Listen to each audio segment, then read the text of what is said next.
Breaking news చూస్తున్నారు. గాంధీ హాస్పిటల్లో doctor Priyanka, వైద్య విద్యార్థిని ప్రియాంక భౌతికాయానికి పోస్టుమార్టం జరుగుతూ ఉంది. పోస్టుమార్టం అనంతరం కుటుంబ సభ్యులకు ఆ భౌతిక కాయాన్ని అప్పగించబోతున్నారు. జోగులాంబ గద్వాల జిల్లా ఐజా మండలం ఎక్లాస్పురానికి భౌతికాయాన్ని తరలించబోతూ ఉన్నారు. సాయంత్రం స్వగ్రామం ఎక్లాస్పురంలో వైద్య విద్యార్థిని ప్రియాంక అంత్యక్రియలు జరగబోతూ ఉన్నాయి. స్థానిక శ్మశాన వాటికలు కాకుండా వ్యవసాయ క్షేత్రంలో అంత్యక్రియలకు ఏర్పాట్లు చేస్తోంది ఆ కుటుంబం. ఇప్పటికీ అక్కడికి అధికారులు చేరుకున్నారు. పోస్టుమార్టానికి సంబంధించి సంబంధిత అధికారులు అక్కడికి చేరుకున్నారు. వ్యవసాయ క్షేత్రంలో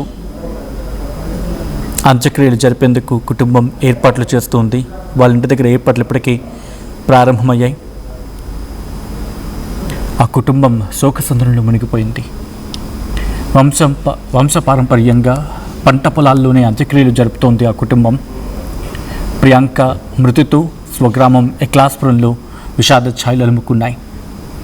కూతురు మరణం ఆ తండ్రిని గుండెలు పగిలేలా చేస్తోంది. ఆ కుటుంబాన్ని, ఆ తల్లిదండ్రులిద్దరిని. నవమాసాలు కనీ పెంచిన కూతురు అంత పెద్దదై ఇంకొన్ని రోజుల్లో డాక్టర్ అయి 10 మందికి సేవ చేస్తుంది, 10 మందికి ట్రీట్మెంట్ అందిస్తుంది అని అనుకుంటున్న తరుణంలో ఆ తల్లిని గుండె పగిలే వార్త కమ్మేసింది. ప్రియాంకను తలుచుకొని బంధువులు, గ్రామస్తులు కన్నీళ్లు పెట్టుకుంటూ ఉన్నారు. విజువల్స్ మీరు చూస్తూ ఉన్నారు. వ్యవసాయ క్షేత్రంలో అంత్యక్రియలకు ఏర్పాట్లు జరుగుతూ ఉన్నాయి. అండ్ పై బాక్స్లో చూడొచ్చు, ఇటు గాంధీ హాస్పిటల్కి చేరుకుంటూ ఉన్నారు అధికారులు, వైద్యాధికారులు, అలాగే ప్రభుత్వ అధికారులు కూడా అక్కడికి చేరుకుంటూ ఉన్నారు. ఇంకో పక్క వ్యవసాయ క్షేత్రంలో అంత్యక్రియలకు ఏర్పాట్లు జరుగుతూ ఉన్నాయి. ఆల్రెడీ ఒకసారి మీరు చూస్తే కనుక ఆ కుటుంబానికి సంబంధించి వాళ్ళు శ్మశాన వాటికలో కాకుండా వాళ్ళ వ్యవసాయ క్షేత్రంలో అంత్యక్రియలు నిర్వహించడం వాళ్ళకి వంశం పారంపర్యంగా వస్తూ ఉంది. దీంతో అక్కడే ప్రియాంక భౌతికాయానికి అంత్యక్రియలు చేసేందుకు ఆ కుటుంబం ఏర్పాట్లు చేస్తుంది. ఇప్పటికీ భారీ యంత్రాలు అక్కడికి చేరుకొని అక్కడున్న చెదలని అక్కడున్న ఆ మొక్కల్ని తొలగిస్తూ ఉన్నాయి. అక్కడున్న ఆ ప్రాంతాన్ని పూర్తిగా క్లీన్ చేసే ప్రయత్నం చేస్తూ ఉన్నారు. అక్కడున్న ఆ కలుపు మొక్కల్ని తీసేసి ఆ ప్రాంతాన్ని ఖాళీ చేయించి అంత్యక్రియలకు ఏర్పాటు చేస్తుంది ఆ కుటుంబం. ఇటు గాంధీ హాస్పిటల్లో ఇటువంటి పరిస్థితి ఉంది. At the same time visuals మీరు చూస్తూ ఉన్నారు. గాంధీ హాస్పిటల్కి చేరుకున్నారు ప్రియాంక తండ్రి వెంకటేష్. అక్కడ అధికారులతో మాట్లాడుతున్నారు. I think MLA Adireddy Vasu అనుకుంటాను, ఇఫ్ ఐఎమ్ నాట్ రాంగ్. అక్కడికి చేరుకున్న ఆ విజువల్స్ని మీరు చూస్తున్నారు. గాంధీ హాస్పిటల్కి చేరుకున్నారు. ఇటు వైద్యాధికారులు కూడా అక్కడ ఉన్నారు, మాట్లాడుతున్నారు. మా ప్రతినిధి నిర్మల దగ్గరికి వెళ్ళే ప్రయత్నం చేస్తున్నాను. నిర్మల, ఎటువంటి కాన్వర్సేషన్ జరుగుతోంది అక్కడ? ఎస్ సచిన్, ఇక్కడికైతే ఇప్పుడు Rajahmundry urban development authority chairman, అలాగే రాజమండ్రి ఎమ్మెల్యే చేరుకున్నారు. అలాగే ఇక్కడ ప్రియాంక తండ్రి కూడా ఉన్నారు. మొత్తం కూడా ఇక్కడ పోస్టుమార్టం నిమిత్తమై కూడా ఇప్పటి వరకు లోపలికి మార్చురీలోకి ప్రియాంక తండ్రి వెళ్ళి రావడం కూడా జరిగింది. సంతకాలు అంతా ప్రాసెస్ అంతా కూడా పూర్తయింది.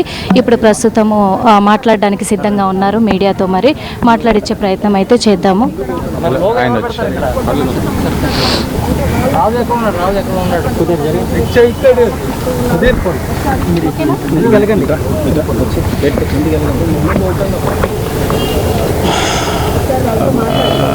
మీడియా వారందరికీ నమస్కారం. చాలా దురదృష్టమైన సంఘటన. ముందుగా సోదరిమణి వారి కుటుంబ సభ్యులందరికీ కూడా ప్రగాఢమైన సానుభూతి తెలియజేస్తా ఉన్నాం. సంఘటన జరిగిన రోజు ఏదైతే 3వ తారీఖు రాత్రి 10ంటికి ఏదైతే సంఘటన మా దృష్టికి తెలిసి ఉందో, తెలిసిన సమయం నుంచి ఎక్కడా కూడా డిపార్ట్మెంటల్గా ఏ విధమైన ఇన్ఫ్లుయెన్స్కి గురి కాకుండా దగ్గరుండి పర్యవేక్షించడం జరిగింది. నేను కానీ, రాజమండ్రి సిటీ శాసనసభ్యుడిగా నేను కానీ, పార్లమెంట్ సభ్యురాలుగా పురంధేశ్వరి గారు కానీ, కలెక్టర్ గారు కానీ, ఎస్పీ గారు కానీ, హోమ్ మినిస్టర్ గారు కానీ, వీళ్ళందరూ కూడా పర్యవేక్షించాం. 3 రోజుల తర్వాత ఎఫ్ఐఆర్ అన్న దానికి నేనే మళ్ళా చెప్పడం జరిగింది. 3 రోజులు కాదు, 3 గంటల్లోనే ఎఫ్ఐఆర్ వేయడం జరిగింది. ఏ విధమైన రాజకీయ ఒత్తిడులు లేవు. ఆ దుష్ప్రచారం వలన కుటుంబం ఒకంతు ఆందోళన ఉన్న సందర్భంలో వారు మరింత భయభ్రాంతులు గురయ్యారు. నిన్న వెంకటేశ్వర గారు రాజమండ్రికి వచ్చారు. దానికి ముందే నేను మాట్లాడడం జరిగింది.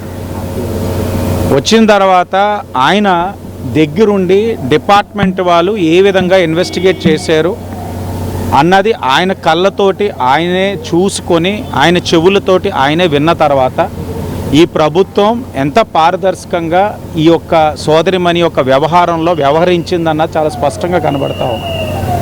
ఎప్పటికప్పుడు ముఖ్యమంత్రి గారు సమీక్షిస్తూ ఉన్నారు, డిప్యూటీ సీఎం గారు పేషి నుంచి సమీక్షిస్తూ ఉన్నారు, ఐటీ విద్యాశాఖ మంత్రి లోకేష్ గారు సమీక్షిస్తూ ఉన్నారు. ఎవరికాలు అడుగుతానే ఉన్నారు ఏం జరుగుతూ ఉందన్నది. ఎక్కడా కూడా లోటుపాట్లు ఉండకూడదు. చట్టపరంగా ఎవరైతే కారకులు ఉన్నారో, ఈ రోజున ఆయన ఒక బీసీ బిడ్డగా కష్టపడి కష్టాలు చూసిన వ్యక్తిగా వారికి ఉన్న 3 కూతురు కూడా ఈనాడు కూడా కష్టాలు అనుభవించకూడదని వారి 3కి విద్యకి అధిక ప్రాధాన్యత ఇచ్చారు. సామాన్య వ్యక్తి, వీవర్స్ కమ్యూనిటీ, ఒక బీసీ బిడ్డ. ఇలాంటి పరిస్థితుల్లో ఆయన కంటికి రెప్పలా పెంచుకొని విద్యకి ప్రాధాన్యత ఇచ్చే అమ్మాయిని రేపన్న రోజున పీజీ కూడా కంప్లీట్ అయ్యి ఆయనకి ఒక పెద్ద కొడుక్క అమ్మాయి వ్యవహరిస్తుందన్న సందర్భంలో ఇలా కోల్పోవడం అన్నది తీరని బాధ. అదే ముఖ్యమంత్రి గారి దృష్టిలో కూడా ఉంచాం. ఆయన కూడా తీవ్రమైన ఆవేదనకు గురై ఉన్నారు. నిన్న మధ్యాహ్నం వచ్చిన తర్వాత ఆయనతో పాటు భోజనం చేసి నేనే నా కారులో హైదరాబాద్ దాకా తీసుకొచ్చాం. ఇక్కడ మా పార్లమెంట్ రాజమహేంద్రవరం అధ్యక్షులు బొడ్డ వెంకటరామ చౌదరి గారు కూడా రావడం జరిగింది. అందరం కూడా దగ్గర ఉన్నాం. ఆయనకు భరోసా కల్పించాం. కూటమి ప్రభుత్వం ఆయనతో అండగా ఉందన్న నమ్మకాన్ని క్రియేట్ చేశాం. మధ్యలోని ఎవరికి వారు రాజకీయంగా దీన్ని వాడుకోవడానికి ప్రయత్నాలు చేశారు.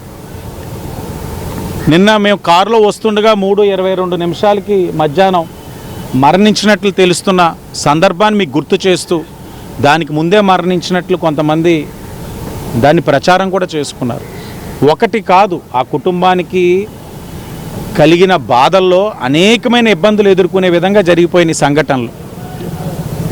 సంపూర్ణంగా ఆ కుటుంబానికి కూటమి ప్రభుత్వం అండదండలు ఇస్తూ ఉంది. ఇన్ఛార్జ్ మంత్రిగా నిన్న రామానాయుడు గారు మాట్లాడారు. జోనల్ ఇన్ఛార్జిగా ప్రతిపాటి పుల్లారావు గారు మాట్లాడారు. హోంమంత్రి గారు కూడా అదే పని మీద మాట్లాడుతూ ఉన్నాం. అలాగే వాళ్ళ కుటుంబానికి కూడా ఒక భరోసా ఇస్తూ ఉన్నాం. అలాగే ఇలాంటి సంఘటనల ద్వారా అంత కష్టపడి చదివి ప్రాణం కోల్పోయిన సోదరిమణిలాగా ఇంకెవరికి కూడా జరగకుండా ఉండేందుకు కూటమి ప్రభుత్వం ఏదైతే కారణమైన ఇద్దరిని అయితే వదిలిపెట్టదు. చట్టపరంగా వాళ్ళు రిమాండ్కి వెళ్ళారు. ఇంకా ఏ విధంగా చెయ్యాలన్నది కూడా చంద్రబాబు నాయుడు గారు చూడమన్నారు. మరొక కుటుంబం ఇలాంటి బాధ రాకూడదు, ఇలాంటి ఆవేదన చెందకూడదు. ఇంత మంచి చదువు చదివి ఇలాంటి చావు అన్నది ఆ అమ్మాయికి ఉండకూడదు. కానీ అలాంటి చావు ఇంకెవరికి కూడా రాకూడదు అన్నది వెంకటేశ్వర గారు నాకు ఆ ప్రయాణం 6 గంటల్లో అడిగింది ఒకటే. నాలాగా ఇంకో తండ్రికి ఆ బాధ ఉండకూడదు, ఇంకో ఒక వ్యక్తికి రాకూడదు, చట్టపరంగా చెయ్యండి అన్నారు. అది తప్పకుండా ప్రభుత్వం ఆ బాధ్యత తీసుకుంటుంది. పోలీస్ డిపార్ట్మెంట్ వారు చాలా పారదర్శకంగా ఇన్వెస్టిగేషన్ చేశారు. ఇప్పుడు పోస్ట్ మార్టం అవుతూ ఉంది. తదుపరి ఏదైతే వాళ్ళ స్వగ్రామానికి తీసుకెళ్తా ఉన్నారు అక్కడ కూడా ఇప్పుడు ఆయనతో పాటు మా జిల్లా అధ్యక్షులు వెళ్తూ ఉన్నారు. అక్కడ మరలా అక్కడ మంత్రి టీజీ భరత్ గారు ఆ బాధ్యతలు తీసుకుంటా ఉన్నారు. ఆ కుటుంబానికి ఏదో ఈరోజు కార్యక్రమం అయిపోతే కాదు. నేను ఆయనతో మాట్లాడిన తర్వాత ఆయన కూడా స్పష్టంగా చేశాను, ఒక బీసీ బిడ్డగా, శాసనసభ్యుని కాదు, ఒక బీసీ బిడ్డగా వారి కుటుంబానికి ఎప్పుడు కూడా అందుబాటులో ఉంటాను, అండగా ఉంటానని నేను చాలా స్పష్టంగా హామీ ఇచ్చున్నాను. ఎందుకంటే నా కుటుంబంలో కూడా ఇలాంటి మరణం జరిగితే కుటుంబం కలిగే ఆవేదన, బాధ, ఒక వ్యక్తి కోల్పోతే ఆ ఇంటిలో ఒక వ్యక్తి పోనట్లు కాదు, ఆ కుటుంబం రోడ్డున పడే పరిస్థితులు వస్తాయి. ఈరోజు అది ఆయనకి వచ్చింది. అలాంటి పరిస్థితుల్లో ఈరోజు కూటమి ప్రభుత్వం ఆయనకు అండగా ఉంటా ఉంది. అన్ని విధాలుగా అండగా ఉంటామని మాట ఇచ్చాం. మాటకు అనుగుణంగా ఒక్కొక్కటిగా చేసుకుంటూ వెళ్తా ఉన్నాం. అలాగే నేను కోరుతా ఉన్నాను, ఆయన కూడా నిన్న ఆవేదన చెంది భోజనం చేసిన తర్వాత నాకు ఒక 5 నిమిషాలు టైం ఇవ్వండి అన్న తర్వాత వెళ్ళి వచ్చిన తర్వాత నాకు తర్వాత తెలిసింది, ఒక వీడియో రిలీజ్ చేశారు, దయించి రాజకీయం చేయవద్దు. ఇలాంటి సందర్భాల్లో రాజకీయాలు చేసి ఆ అమ్మాయిని వ్యక్తిగత హననం చేయడం ఇవన్నీ కూడా చేయకండి. దయించి బాధలో ఉన్న కుటుంబానికి భరోసాగా నిలబడండి. ఈరోజు ప్రభుత్వం చేయాల్సిన కార్యక్రమాలు చేస్తున్నాం, పారదర్శకంగా చేస్తున్నాం. గౌరవ ముఖ్యమంత్రి చంద్రబాబు నాయుడు గారు వెరీ క్లియర్గా ఉన్నారు, డిప్యూటీ సీఎం గారు వెరీ క్లియర్గా ఉన్నారు, IT and education minister Lokesh గారు వెరీ క్లియర్గా ఉన్నారు. తప్పు చేసిన వారు ఎవరైనా సరే వదిలిపెట్టే ప్రసక్తే లేదు. విపరీతమైన న్యూస్, అనేకమైన ట్రోలింగ్స్, ఏదో జరిగిపోతుంది, ఎవరెవరో చెప్పేస్తున్నారంటే ఏమీ లేదు. అపోహలు నమ్మవద్దు. మేము వెరీ క్లియర్గా ఉన్నాం. ఆ కుటుంబానికి 100% కూటమి ప్రభుత్వం అండగా ఉంటా ఉంది. సో ఎందుకు ఇంత ఆలస్యమైందంటే ఏం చెప్తారు సార్? ఆలస్యం ఏమీ అవ్వలేదండి. తరో ఇన్వెస్టిగేషన్ చేశాం. ఎఫ్ఐఆర్ 3 అవర్స్లో వేశాం. డిపార్ట్మెంటల్గా తరో ఇన్వెస్టిగేషన్, ఎందుకంటే అనేకమైన కోణాలు వచ్చేస్తూ ఉన్నాయి. కుటుంబం నుంచి అనేక అనుమానాలు, ఎవరి కాలు మేధావుల కింద భావించి వారి యొక్క మేధోశక్తితోటి అనుమానాలు, వీటన్నిటిని నివృత్తి చేయవలసిన బాధ్యత ప్రభుత్వం పైన ఉంది. కాబట్టి చేసుకుంటూనే వచ్చాము. కానీ ఎక్కడైతే ప్రొసీజరల్ ల్యాప్సెస్ లేవు, తరో ఇన్వెస్టిగేషన్ చేయడం వల్లే జరిగింది. ఏదేమైనా వారి కుటుంబానికి మేము అండగా నిలబడాలని అనుకున్నాం. మరొక కుటుంబానికి కష్టం రాకుండా చూడవలసిన బాధ్యత ప్రభుత్వం పైన ఉంది. ఆ కార్యక్రమాలు కూడా చేస్తాం. మీరు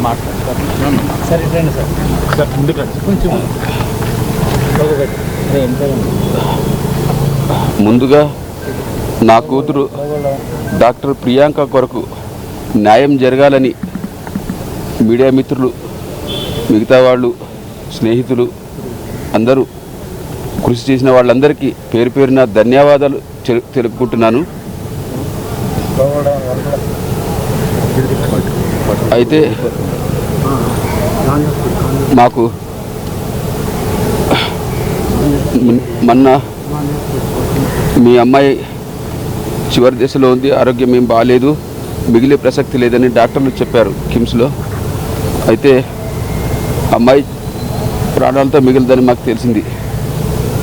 ఆమెను ఇంత దారుణంగా చంపిన వాళ్ళకి శిక్ష పడుతుందో లేదని నా కుటుంబంలో మా బంధువులు, మిత్రులు ఒక్కొక్కరు ఒక్కొక్క అనుమానం చెప్తుంటే, నీవు స్వయంగా పోలీస్ కేసు ఎఫ్ఐఆర్ రాయలేదు, అక్కడ ఏం రాసుకున్నారో, ఎలా దర్యాప్తులు జరుగుతున్నాయో మీరు పట్టించుకోకపోతే ముద్దాయిలకు శిక్ష పడకుండా పోతుంది, మళ్ళీ ఇలాంటివి ఎన్నో చేయవచ్చు వాళ్ళు, నీకు నీ కూతురికి న్యాయం జరగదని ఒక్కొక్కరు ఒక్కో రకంగా చెప్తుంటే నాకు అనుమానం బలపడి నా కూతురు కొన ప్రాణాలతో కొట్టుమిట్టాడుతున్న ఆసుపత్రిలో ఆమెను వదిలేసి నేను అర్ధరాత్రి హైదరాబాద్ నుంచి బయలుదేరి రాజమండ్రి వెళ్ళాను. అక్కడ ఏఎస్పీ గారు, డిఎస్పీ గారు, సిఏ గారు, మిగతా పోలీసులంతా స్టేషన్లో నాకు క్లియర్గా ఎఫ్ఐఆర్ బుక్ చేసిన విషయాన్ని, టైం టు టైం వాళ్ళు నమోదు చేసిన ఈ ఇన్సిడెంట్కి సంబంధించిన వివరాలు చూపించారు. విత్ ఫుటేజెస్, రకరకాల ఏరియాల నుంచి తీసిన ఫుటేజెస్ కలెక్ట్ చేసుకుని ఈ రకంగా చేశాం సార్. నిందితులు తప్పించుకునే అవకాశమే లేదు. మీకు ఇంకా ఏమైనా డౌట్లు అంటున్నారు, ఇంకా ఏదైనా ఉంటే అడగండి అని చెప్తే మేము చాలా క్లియర్గా వాళ్ళతో అన్ని వివరాలు తీసుకుని ఫుటేజెస్ చూసి, ఇంకా కొన్ని డాష్ ఇచ్చిన తర్వాత తలపై ఎక్కించి వెళ్ళిన తర్వాత ఇంకొంచెం ముందుకు వెళ్ళేదాకా కొన్ని కెమెరాలు ఏమన్నా లేవా సార్, అవి కూడా మాకు కావాలి. తర్వాత ఎక్కడెక్కడ పట్టుకున్నారు, ఎక్కడ తిరిగారు అన్నది తీసినారు, కానీ మాకు అవి కూడా కావాలి సార్ అని మేము అడిగాము. వాళ్ళు 2 గంటల్లో యాక్షన్ తీసుకుని 2 గంటల్లో అవి తెచ్చారు. మళ్ళీ అవి కూడా చూపించడం జరిగింది. వాళ్ళు నెంబర్ ప్లేట్ తీసి ఎక్కడ దాచారు కారు అవన్నీ కూడా వివరంగా చెప్పి ఫుటేజెస్ తెచ్చి మాకు చూపించారు. పోలీస్ దర్యాప్తు మీద మాకు కొన్ని ఏం అనుమానాలు వచ్చాయంటే, వాళ్ళ లోకలు, మేము ఎక్కడి నుంచి దూరం నుంచి అక్కడికి వెళ్ళి చదువుకునే వాళ్ళము, మాకు అక్కడ ఏం ఇన్ఫ్లుయెన్స్ ఉంటుందండి? వాళ్ళు ఏమన్నా ఇన్ఫ్లుయెన్స్ యూజ్ చేసుకొని తప్పుదు పట్టిస్తారేమో, ప్రభావితం చేస్తారేమో అని మాకు అనుమానాలు కలిగినాయి. అక్కడికి వెళ్ళి దర్యాప్తు ఎలా చేశారో చూసిన తర్వాత ప్రాపర్గా వెళ్ళింది. అన్ని ఎవిడెన్స్ పర్ఫెక్ట్గా చూపించి ఎక్స్ప్లెయిన్ చేశారు. మాల్లో ఎక్కడ తిరిగారు, ఎక్కడ భోంచేశారు, ఏ సినిమా చూశారు, ఆ టికెట్ల వివరాలు, ఆ time, gate entry, gate out అన్నీ ప్రతిదీ time to time video footages record చేసిన రాతపూర్వకంగా వాడు నోట్ చేసిన వివరాలు అన్నీ చూపించి అన్నీ చెప్పిన తర్వాత మాకు నిజంగా police department hats off sir. మీరు అంత పర్ఫెక్ట్గా చేస్తున్నారు. ఎందుకంటే అప్పటికే అక్కడ ధర్నాలు జరిగినాయి. డాక్టర్లు రాజమండ్రిలో ఉండే ఈమె మిత్రులు డాక్టర్లు, ఇతర ఆసుపత్రుల్లో ఉండే వాళ్ళందరూ డాక్టర్లు ధర్నాలు చెప్పినాయంట. నాకైతే ఏం తెలియదు. నేను మా అమ్మాయిని బతికించుకోవాలనే కోణంలోనే బయటకు కూడా వెళ్ళలేదు. ఈవెన్ పోలీసు వాళ్ళ దగ్గరికి వెళ్ళి కంప్లైంట్ కూడా చేయలేదు మొన్నటిదాకా. నేను ఏం జరిగిందో తెలియదు నాకు. ఎలాగైనా మా అమ్మాయిని బతికించుకోవాలనే కోణంలోనే ఉన్నాను, కానీ బయట ఏం జరుగుతుందో నాకు తెలియదు. తర్వాత అక్కడికి వెళ్ళిన తర్వాత తెలిసిన విషయం అన్నమాట ఇది. అంత అలా చేసినందుకు దాన్ని సీరియస్గా తీసుకొని పోలీసు వారు ప్రతిదీ క్లియర్గా నోట్ చేశారు. మీకు దర్యాప్తు తర్వాత మీరు ఆల్రెడీ దర్యాప్తు కొనసాగుతుంది, మీరు మళ్ళీ పోలీసుల దగ్గరికి వెళ్ళి మీరు ఏం డిమాండ్ చేశారు? ఇంతకు నిందితులకు ఎలాంటి శిక్ష పడాలని చెప్పి ప్రధానంగా పోలీసులను మీరు కోరారు. సార్, ఇలాంటి దుర్మార్గులను వదిలిపెడితే ఏమాత్రం చట్టాన్ని వాళ్ళు మిస్యూజ్ చేసుకొని మళ్ళీ బయటకు వస్తే ఇలాంటివి ఇలాగే రిపీట్ అయితే సమాజం ఏమైపోవాలి సార్? నాలాంటి తల్లిదండ్రుల గుండె కోతలు ఇంకా ఎంతమందికి అన్యాయం జరగాలి? ఇంకా ఎంతమంది ఏడవాలి ఇలాగా? ఇంకా ఎంతమంది ఇలాగ ఏడవాలి? అది జరగకూడదని చెప్పాను. మీరు ఖచ్చితంగా అన్ని నిందితులు తప్పించుకోకుండా సెక్షన్లు కరెక్ట్గా పెట్టి వాళ్ళకి నా కూతురు సస్తే ఖచ్చితంగా వాళ్ళకి శిక్ష పడేలాగా మీరు మాకు చేయండి, న్యాయం చేయండి అని చెప్పాను. వాళ్ళు కూడా చేస్తామన్నారు సార్. అక్కడ కలిసిన తర్వాత నాకు నమ్మకం వచ్చింది. తర్వాత ఎస్పీ గారు కూడా మాట్లాడారు. అయితే ఏపీ గవర్నమెంట్ ఎవరు నాకు ఏమీ చేయలేదు. ఎందుకు ఇంత న్యూస్ బయట నాకు తెలిసింది తర్వాత 2-3 రోజుల తర్వాత ఇలా జరుగుతుంది మా బంధువులు ఒక్కొక్కటిగా చూపిస్తుంటే ఇంత న్యూస్ స్ప్రెడ్ అయినా కూడా ప్రభుత్వం వాళ్ళు ఎందుకు చర్య తీసుకోవట్లేదని నేను ఆవేదన చెందాను. అందుకే మీడియా మిత్రులు పిలిచినప్పుడు నా కడుపులో ఉండే బాధనంతా మీడియా ముందర నేను వాళ్ళని ప్రభుత్వాన్ని ప్రశ్నిస్తూ నేను మాట్లాడిన ఆవేదన అంత ఆవేదనలో ఉండింది. వాళ్ళకు కూడా తెలియదు కదా, అంటే తెలియదా ఇట్లా జరుగుతున్నది, ఇంత న్యూస్ వస్తున్నాయి, చూసుకోలేదా? ఒక తల్లిదండ్రుల గుండె కోత వాళ్ళకి అర్థం కాలేదని నేను గట్టిగా ప్రశ్నించాను. నా బాధ, నా కడుపు కోత ప్రభుత్వానికి వినిపించింది. ఫైనల్గా ఎందుకు వినిపించలేదని నేను గోడు వెళ్ళగక్కున్నాను. గట్టిగా అడిగాను, మనస్ఫూర్తిగా నేను నా గుండె లోతుల్లో నుంచి నా బాధ మీడియా ముందర, మీ అందరి మీడియా ముందర నేను చెప్పుకుంటే వాళ్ళకి వినిపించి వెంటనే స్పందించారు. అక్కడి నుంచి నాకు ప్రభుత్వం తరపున లోకల్ ఎమ్మెల్యే గారిని పంపించారు. అంతకుముందే ఒక రోజు ముందు సారు ఎమ్మెల్యే గారు శ్రీనివాస్ గారు ఫోన్ చేశారు. సార్, నేను సో సార్, నేను లోకల్ రాజమండ్రి ఎమ్మెల్యే గారిని, మీరేం భయపడక, మీరు ప్రభుత్వం మీకు అండగా ఉంటుంది, మీరు భయపడొద్దు, బాధపడొద్దు, మేమంతా మీకు ఉన్నామని చెప్పారు. కానీ ఆ రోజంతా ఎదురు చూశాను, మేము వస్తామన్నారు, ఎందుకు రాలేదని అది కూడా కొంచెం ఆవేదన చెందాను. కూటమి ప్రభుత్వం మీకు ఎలాంటి హామీ ఇచ్చింది ఇప్పుడు? ఎందుకంటే ఆల్రెడీ ముఖ్యమంత్రి గారు మాట్లాడారు, డిప్యూటీ అవును సార్ మాట్లాడారు. మీకు ఎలాంటి హామీ ఇచ్చారు? ఇప్పుడు బాగా స్పందించారు. నా బాధ మీ ద్వారా, మీడియా ద్వారా చెప్పుకున్నందుకు వాళ్ళకు వినిపించిన తర్వాత వాళ్ళు అంతకుముందే చేస్తున్నారంట, కానీ నాకు తెలియదు కదా సార్. నాకేం తెలుసు వాళ్ళు ఎంతవరకు చేస్తున్నారనేది నాకేం తెలియదు. నా బాధ నేను వెళ్ళగక్కున్నాను. తర్వాత నాకు అన్ని విషయాలు చెప్తూ వచ్చారు. అక్కడ ఎమ్మెల్యే గారిని నాకు తోడుగా పంపించి ఏం జరుగుతుందో ఎక్స్ప్లెయిన్ చేసి, అసలు మీకు ఏం జరుగుతుందో ఇక్కడ విషయాలు మీకు తెలుసా చూడండి అని చెప్పి వాళ్ళు ఎక్స్ప్లెయిన్ చేయడం జరిగింది. అప్పుడు మినిస్టర్ గారు కాన్ఫరెన్స్లో నాతో మాట్లాడిచ్చారు. వాళ్ళు కూడా చెప్పారు, మీకు జస్ట్ ఇన్ఫార్మ్ చేయకపోవడం అనేది గ్యాప్ జరిగింది, అన్ని విధాలుగా మీకు మేము అండగా ఉంటాం. భరోసా అంటే సార్, ఎలాంటి భరోసాలు చేస్తామన్నారంటే, నేను పర్టికులర్గా ఇది కావాలని నేను అడగలేదు. వాళ్ళే ముందుకొచ్చి నిన్న ఎక్స్గ్రేషియా ఎంతో 20 lakhs చేశారంట. మా వాళ్ళు పిల్లలు చెప్పారు, బాబాయ్ మాకు ఇట్లా ఇది చేశారంటే, సార్ ప్రభుత్వం తరపున నేను, సార్ మీరు ఎవరు లేరా, నేను ఒంటరిని అని చెప్పి నా బాధ చెప్పినందుకు వాళ్ళంతా స్పందించి ఇంకా ఏమేమి చేస్తారో నాకు తెలియదు. కానీ మేడం, నిందితులకు ఉరి శిక్ష వేయాలి మేడం. నాలాంటి తల్లిదండ్రుల గుండె కోత మళ్ళీ రిపీట్ కాకూడదు. ఇట్లా తాగి ఇష్టం వచ్చినట్టు తిరిగితే మిగతా ఆకతాయిలు ఉంటారు, వాళ్ళు ఏమనుకుంటారు, ఇలా తగిలిస్తే ఏం కాదులే అనే మెసేజ్ సమాజంలో వెళ్తుంది. ఆ ఇద్దరి తల్లిదండ్రులకి మీ బాధ కనిపించడం లేదా? ఇద్దరు తల్లిదండ్రులు వాళ్ళు ఎవరో వాళ్ళకి కనిపించిందో లేదో, మాకైతే గుండెకోత మిగిలిచ్చినారు. మిగిలిన జీవితం బతకడం, నా కూతురు లేకుండా, నా గుండెకాయ నా పెద్ద కూతురు, ఆమె లేకుండా నేను నా లైఫ్ ఎలా లీడ్ చేయాలో నాకు ఏం తోచడం లేదు. ఆమె లేని జీవితం ఊహించుకోలేకపోతున్నాను. ఇక్కడ ప్రస్తుతం అయితే రాజమండ్రి ఎమ్మెల్యే గారు నాకు దగ్గరుండి అన్ని చూసుకుంటున్నారు. కలెక్టర్ గారు కూడా నిన్న అక్కడ పిలిపించుకొని నాతో మాట్లాడారు. అన్ని రకాల మీరు ఎక్కడ అధైర్యపడొద్దండి, మేమంతా మీ కొరకు చేస్తున్నాము, మీకు తెలియట్లేదు అని వాళ్ళు చెప్పిన తర్వాత ప్రభుత్వం మీద నాకు నమ్మకం వచ్చింది. వాళ్ళు ఏమేమో చేశారో అవన్నీ క్లియర్గా నాకు చెప్పారు, చూపించారు. కాబట్టి ఎవరు వినట్లేదు అనుకున్నా. మేడం, నాది మా పూర్వీకులంతా జోగులాంబ గద్వాల జిల్లా ఐజ మండలం ఎక్లాస్పురం విలేజ్ మాది. నా కూతుర్లని చక్కగా చదివించుకోవాలనే ఉద్దేశంతో మాకు దగ్గరగా ఉండే కర్నూలు టౌన్కి నేను షిఫ్ట్ అయ్యాను వాళ్ళ విద్య కోసమే. అలా ఎందుకు వెళ్ళానంటే, చదువుకున్న వాళ్ళు మా కుటుంబాల్లో కొంతమంది చక్కగా బతుకుతున్నారు, వాళ్ళ లైఫ్ స్టైల్ చాలా బాగుండేది. మేము ఎందుకు మా ఫ్యూచర్లో మా పిల్లల్ని కూడా ఇలా బతకాలంటే ఏం చేయాలని, ఎడ్యుకేషనే దీనికి కారణం అని చెప్పి నేను పక్కనే ఉండే కర్నూలుకి షిఫ్ట్ అయ్యి వాళ్ళని చక్కగా చదివించుకున్నాను. అయితే అప్పుడు ఈ బైఫర్కేషన్ ఇవన్నీ ఏమి లేవుగా, అంతా ఏపీ ఒకటే, మాకు దగ్గర ఉండేది కర్నూలే. సో అక్కడికి మాది చాలా పెద్ద కుటుంబము, అందులో నా ఒక్క కుటుంబమే అక్కడికి షిఫ్ట్ అయ్యాను. కారణం ఏంటంటే విద్యకు విలువ ఇవ్వాలి, విద్యని ఇంపార్టెన్స్ ఇవ్వాలనేది నేను స్వయంగా నేను గ్రహించి నా మదిలో గట్టిగా నేను నిర్ణయించుకొని అక్కడికి షిఫ్ట్ కావడం జరిగింది.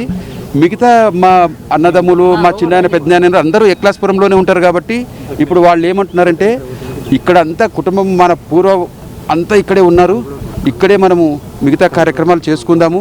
ఇక నీ కుటుంబం ఒకటే కర్నూలులో కదా, ఇక్కడ వందలాది మంది ఇక్కడే ఉన్నాము, నీ కుటుంబం మాత్రమే అక్కడ ఉంది, అలా కాదు ఇక్కడే చేసుకుందామని చెప్పారు.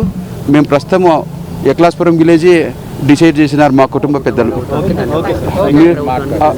ప్రభుత్వానికి చంద్రబాబు నాయుడు గారు, ముఖ్యమంత్రి గారికి, ఉప ముఖ్యమంత్రి పవన్ కళ్యాణ్ గారికి, తర్వాత లోకేష్ ఎడ్యుకేషన్ మినిస్టర్ గారికి, హోమ్ మినిస్టర్ అనితమ్మ గారికి, వీళ్ళకి నా బాధ తీవ్రమైన ఆవేదనతో నేను వాళ్ళని గట్టిగా నా పిలుపు అడిగాను. నేను వాళ్ళని ప్రశ్నించాను. వాళ్ళు నిజంగా స్పందించి ఈరోజు నాకు న్యాయం చేస్తున్నారు, వాళ్ళు నాతో ఉన్నారు, నాకు భరోసా కలిగింది. అక్కడి లోకల్ ఎమ్మెల్యే గారిని పంపించి వాళ్ళు కూడా నాకు మొదటి నుంచి ఈరోజు దాకా నా వెంటే ఉండి అన్ని పనులు చక్కగా, నాకు ఏమాత్రం స్ట్రెస్కు గురి కాకుండా, నేను మానసికంగా మరీ మీరు ఒత్తిడికి లోనవుతున్నారు, మీరు బాధపడొద్దండి అని చెప్పి వాళ్ళు నాకు ఎప్పటికప్పుడు ధైర్యాన్ని ఇస్తూ నాకు అన్ని విధాలా వాళ్ళే చూసుకుంటున్నారు. ఎందుకంటే ఇది సార్